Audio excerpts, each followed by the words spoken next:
Hi everybody, this is Daniel Walters at Winding Woods Ranch. I'm here to talk about how you're going to feed your Corvid when you receive it.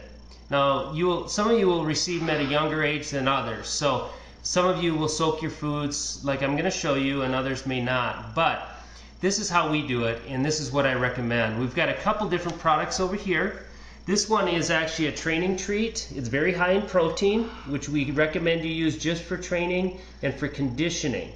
This other one is actually called RC20, and it's like a pellet, and we use that with the babies all the way up to my breeders.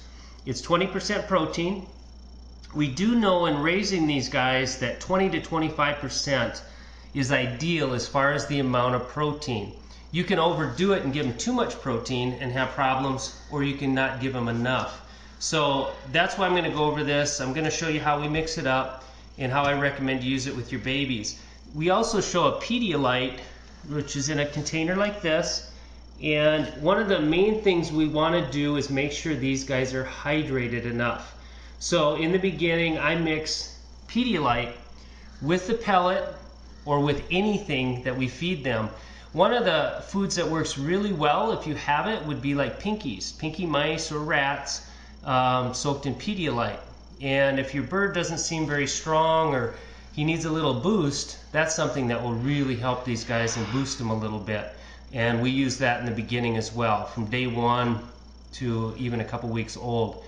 Then we try to get them more on the pellet like this. Another item that I want to point out that I've talked about in our other videos and so forth is the Benevac, and that's real important. We use that day 1 with these guys, and we use it every other day for 4 days to get a loading dose, and this is good bacteria. This will actually get all that good bacteria in the bird and help so that you don't have any problems.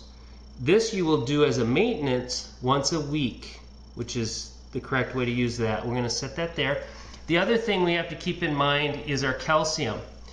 With these guys, they really need more calcium than a lot of birds. And what also will help is getting them outside. They get 6 to 8 hours outside, even as babies, and we'll put them in a smaller cage, and they're not even perching yet, and we'll stick their nest in the cage, and then they will get the sunlight they need, and we'll add the calcium. What I do is I buy the calcium, and you buy regular calcium, not with vitamin D. You don't want it with vitamin D, just regular calcium. And then what I do is grind it up into a powder, the tablets, and then I sprinkle this in my food when I feed them, and I use it every time I feed. Now we're going to pan over here, and I'm going to show you actually how we mix it up and what I use. This is actually Blue Ridge beef, and it's actually a meat. It's a beef, and it's 100% natural. This is a kitten grind, and the first time my kids saw this, they thought they actually ground up kittens, which they were pretty devastated when they saw that. Who wouldn't be? Right, Trace? Who wouldn't be? But anyway, because they're used to seeing stuff like quail and so forth. But anyway, it's kitten grind, so it's ground up real fine, which I like because the consistency is very nice. Most of your better pet stores will carry some type of natural beef that you can use to feed these guys. Now, quail works great if you can find it. Rabbit works great. And these are all around 20% protein, which works fantastic. We're going to pan over here. These are the pellets that I spoke of, that RC20. And here's the pellet just dry. And we feed this dry to the breeders and to the birds. And I can even use it as a treat when we're training. What I wanted to show is it's much different than, say, this treat, because these are very absorbent. After about 15 minutes, look at how it absorbs all this moisture. See how soft that is? I'm going to go ahead and just push on it so you can see. It's very, very soft, a lot of moisture, and we really want as much moisture as possible for these guys. So you can soak it in Pedialyte, and you can feed it just like this, and just spoon it in. And I'm going to show you too, even the pellet like this, when you push on it, see that? It's soft enough that it breaks down very easily, where dog food does not.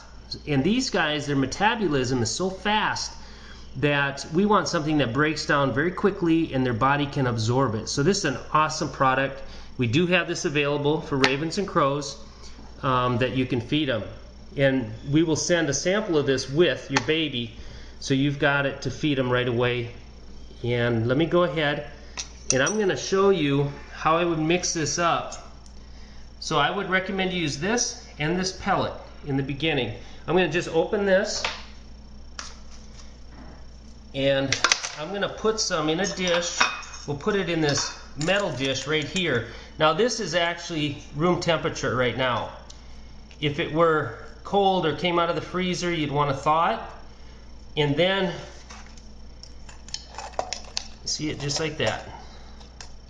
It's nice consistency. It's cut up and ground up really nice. So then what I'll do is I'll take a little bit of my calcium, and you can put holes in the top here if you want, so you can sprinkle it. We'll just go ahead and sprinkle a little bit on. As far as how much, it doesn't really matter. If it's a little more than what they would actually use, their body would use, they'll just get rid of it. Daniel, is that enough for one bird? This actually would probably feed 2 birds. Okay. I usually am feeding multiple birds, so I'm just going to randomly mix up an amount here. But you'll want to figure out what your bird eats. And we're going to show you with the next segment, I mix in that calcium. Now, if you were doing the Benebac or the Benebac like this, you can also get this in a powder form at Tractor Supply, and you can mix that in your meat as well and use it in a powder form and hide everything in the meat. And that's what I like to do. I also from time to time will even mix this in with it, and that's what I'm going to do this time. Let me just put a little bit of this in there. And like I say, you want a lot of moisture, so what I really want you to do is add some moisture to this. You could add Pedialyte if it's room temperature, or take some warm water, and you want to add it right in, and you want it like a slurry. You want it so that you've got that liquid in there. See that? See the liquid? That's what I want. This is how I want to feed it to the babies.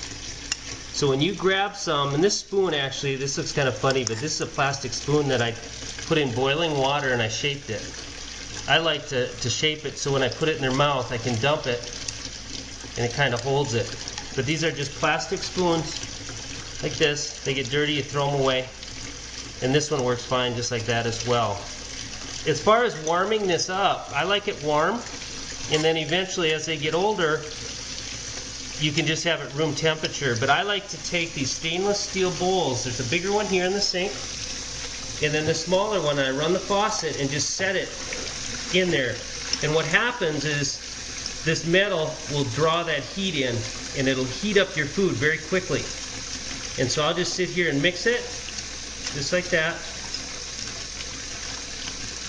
And then once it's warm, then we're ready to feed. So I just felt it, and it feels nice and warm.